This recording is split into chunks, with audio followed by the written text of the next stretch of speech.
Hello, my name is Sunda Padmore Norman, and I'm the daughter of George Arthur Padmore Jr. and Pearline Thomas Padmore.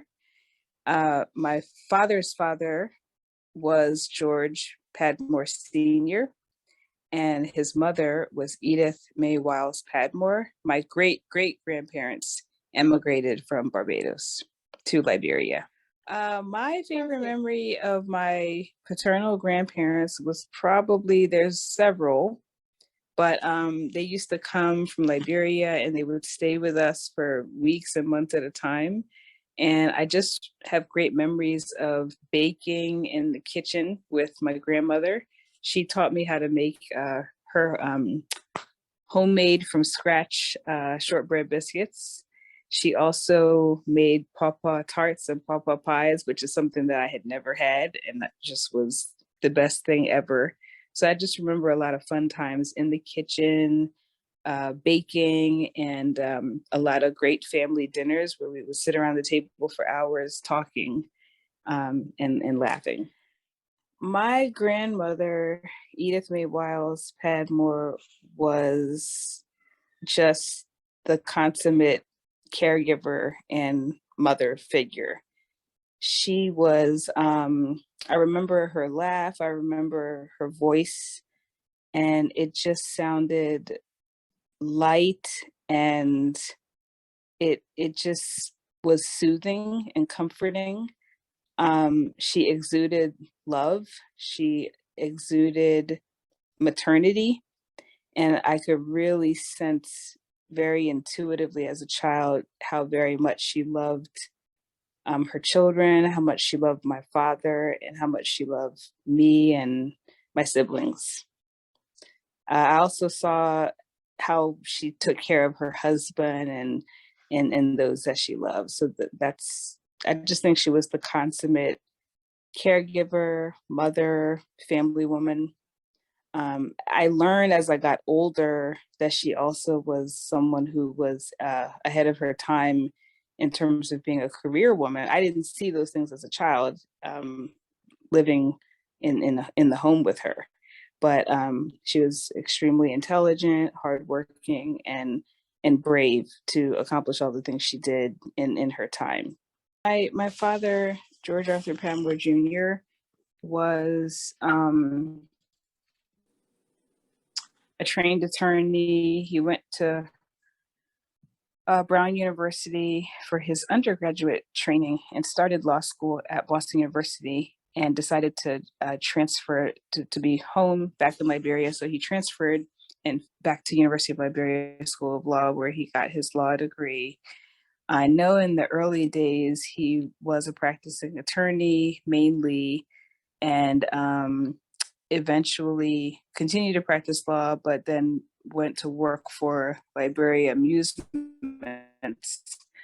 with his father, where he, oversaw the multiple popular cinemas in at the time, including the Relda, and he was growing up. In addition, he was an entrepreneur and opened a club in Monrovia that was very popular in the 70s called The Wave. He opened it with three friends, and also had a radio show that he hosted.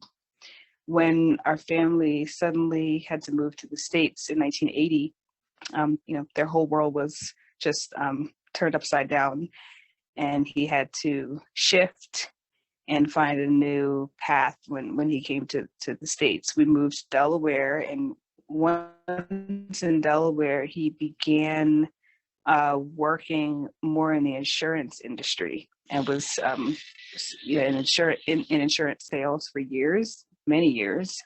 I think he wanted to use his legal background though, and so he eventually got a job with the state government. He worked in public utilities legislation and eventually became an administrative law judge in the Delaware Public Service Commission, but he maintained the insurance license and continued to work with individuals on obtaining life insurance and continued to do life insurance sales for decades.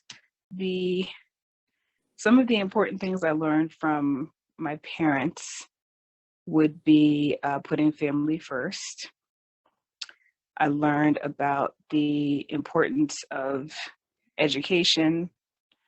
I learned about the importance of hard work and being independent.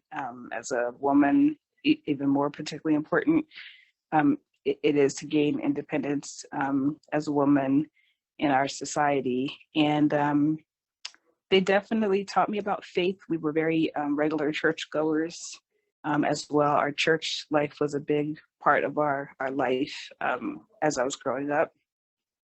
And I would say with the family, with the importance of family and family first, the example that they set was family first in the sense that they made many choices in their lives that showed their focus was on raising us, their children. They weren't always focused on just work or career or, getting ahead. They poured everything into us, their children. But they also showed the example of extended family and, knowing your family history, knowing your culture, reaching out to family, keeping in touch with family. My dad started the Wiles family reunions back in, I think it was 1993. That was the first one that we had since coming to America. And so I feel like he was a leader and almost a patriarch, being the oldest of his generation in the Wiles family. So we saw the importance of like the nuclear family and how much they poured into us as their kids, but we also saw that love and connectedness with the extended family as well. My father had a very special relationship with my children.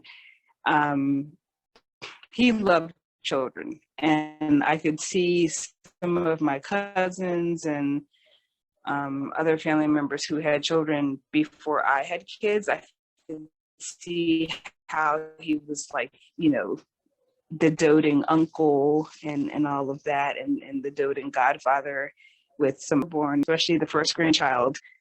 He was just over the moon. So excited to have his first actual grandchild.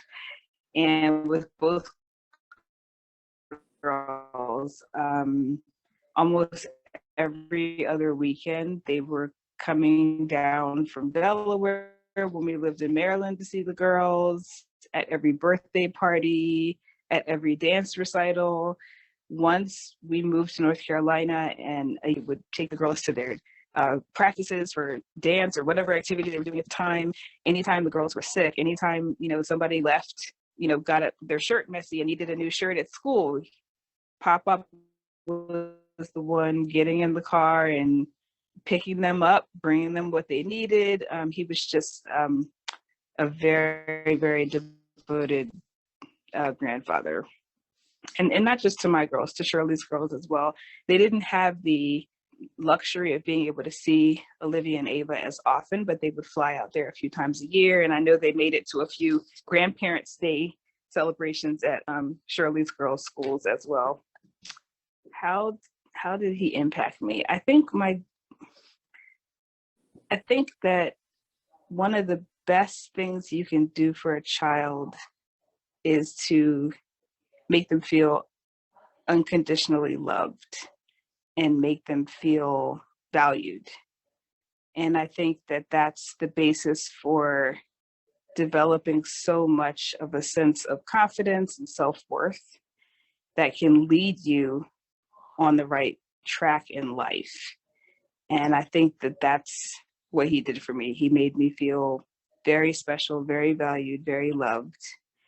And not just by saying nice things to me, but by giving me his time, giving me his attention. He would come and sit in my room and we would just sit and talk, and he would tell me stories about when he was a boy and just his life. And I just think that kind of relationship, that kind of love, it just sets you up for a life where you know how to love others and you know how to love yourself, and can have a healthy, mentally healthy life.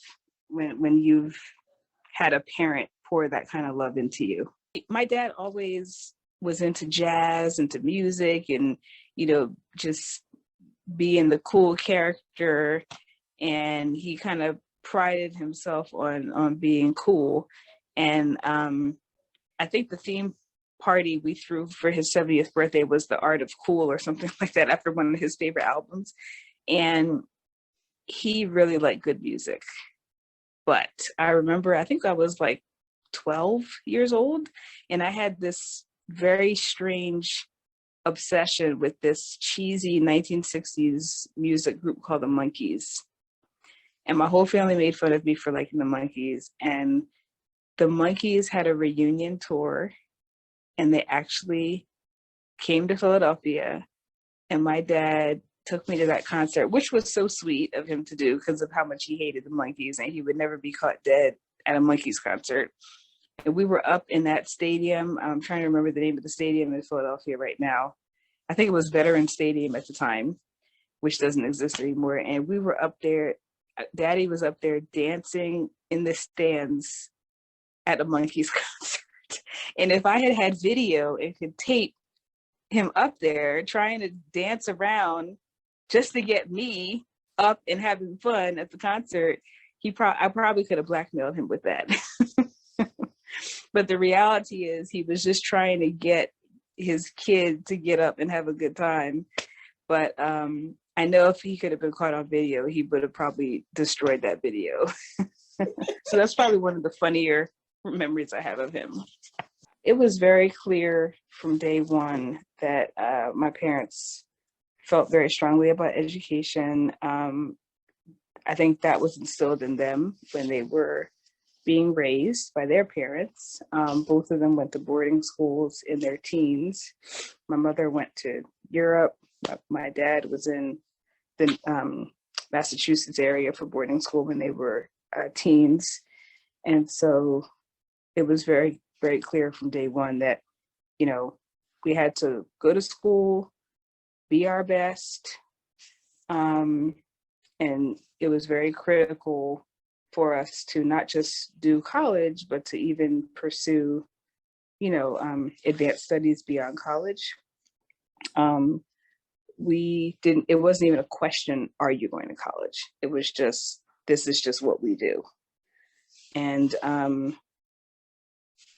even in school, I remember times where I would come home and bring a report card, several A's, 1 or 2 B's.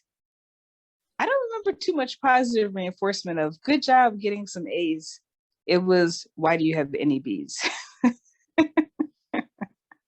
So at the time it felt really strict, but in hindsight, that's part of what made me who I am today.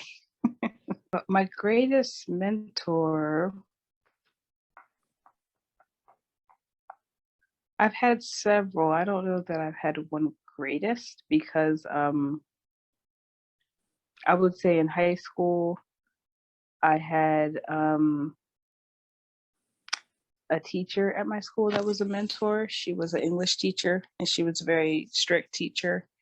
So that was someone that I, looked up to and talked to about things that were going on in high school. And then in college, I had a mentor who was actually a family friend that was an administrator at our college. Her name was Zenobia Heights.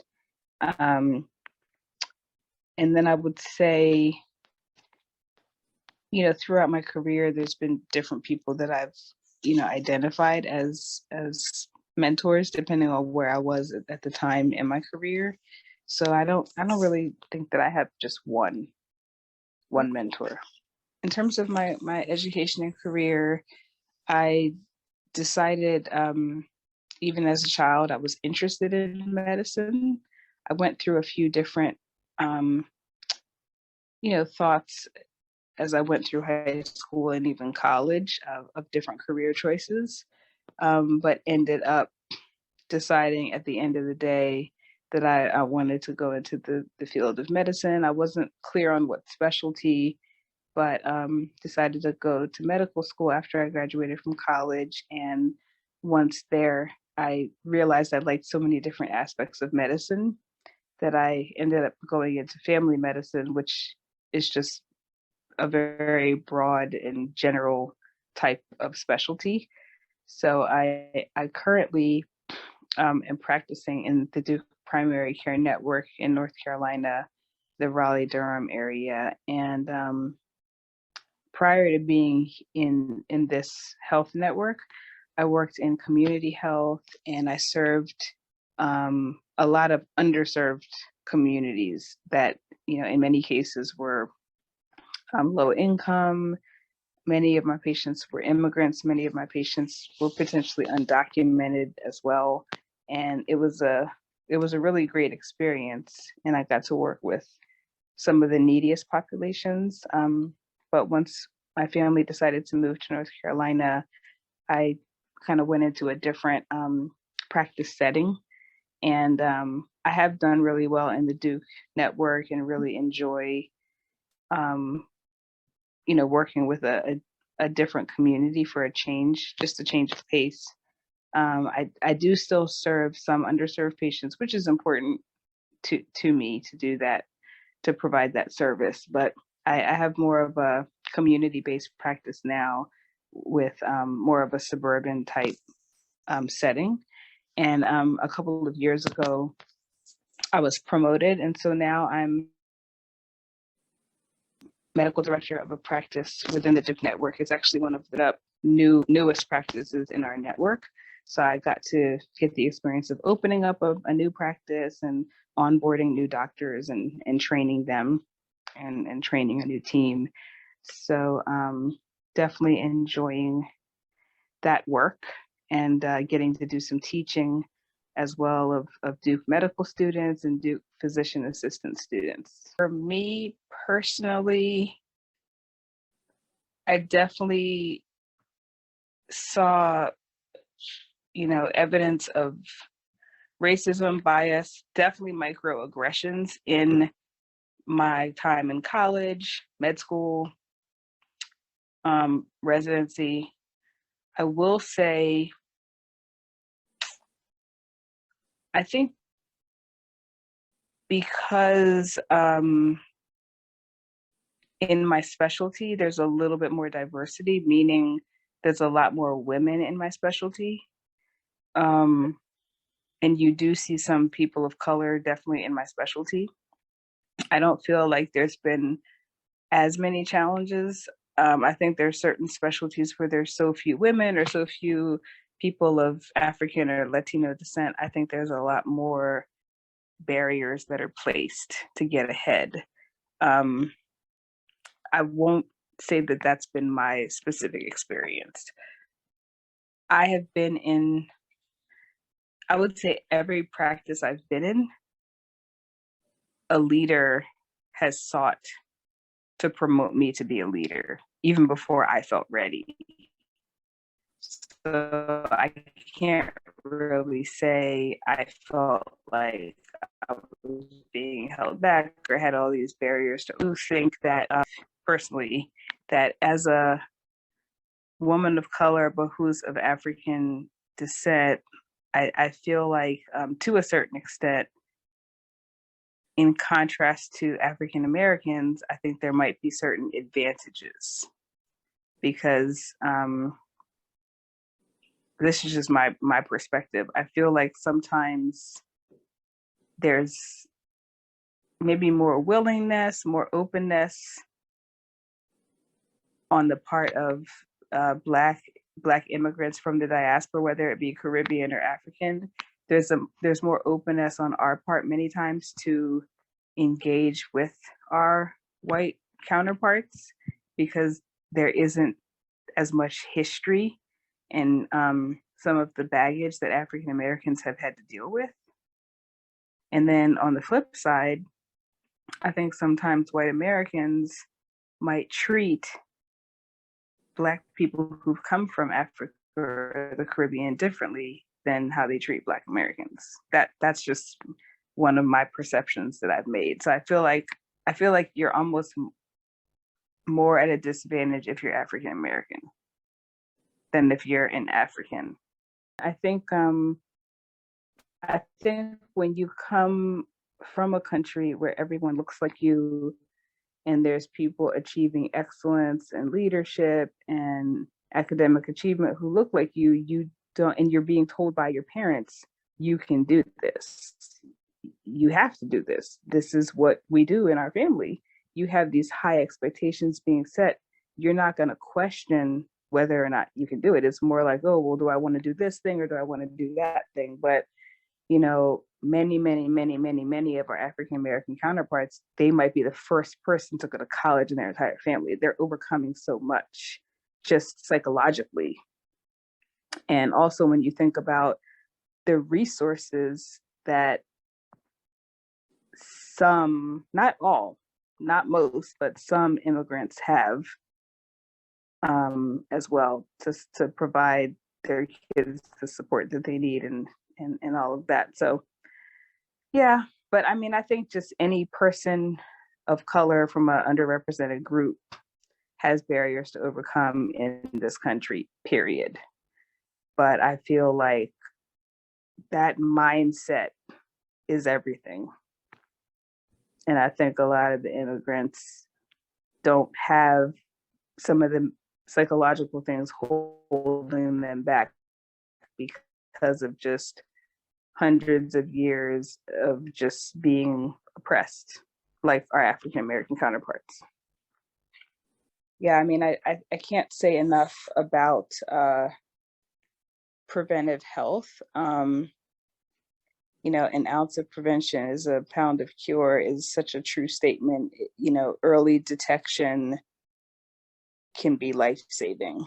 And I think that we have to first, as women, like focus on taking care of ourselves. I think women are so accustomed to taking care of families and children and spouses. And, in this culture, we're so focused on work and career, but, you can't really excel in your career. You can't really take care of others if you are not well. And the first part of wellness is, you know, great nutrition, keeping active, making sure we're getting our checkups and health screenings. We have to monitor things even when we're in our 20s, like what's your cholesterol? How's your blood pressure? Cardiovascular disease kills way more people than cancer. We have to make sure we have good cardiovascular health and make sure that we're focusing on our mental health and reaching out for help if we're having mental health struggles. It's not a sign of weakness to seek treatment for mental health. And of course, cancer screenings, preventive screenings, that's all part of going in and getting those checkups, pap smears. And when we're getting into our 40s, we have to start the breast cancer screening and the colon cancer screening when we get into our 40s. These tests are absolutely life-saving, because if something's picked up early or in a precancerous stage, we could actually prevent cancer. So again, I mean, it's just all about, you have to, I know it sounds selfish, but you have to take care of yourself first before you can take care of anyone else, or be able to really live your best life in all aspects of your life. It starts with your own health and wellness. And I know that there's a lot of disparities in health when it comes to people of color, and there's a lot of complex reasons for that. But as people of color, because we have worse health outcomes and sometimes less access, maybe we're not getting the same level of care that other groups are. All I can say is be your own advocate. Be your own advocate by trying to read up on your health condition or read up on how to stay healthy. Ask questions. If your doctor says something that doesn't make sense to you, it's okay to ask questions and advocate for yourself.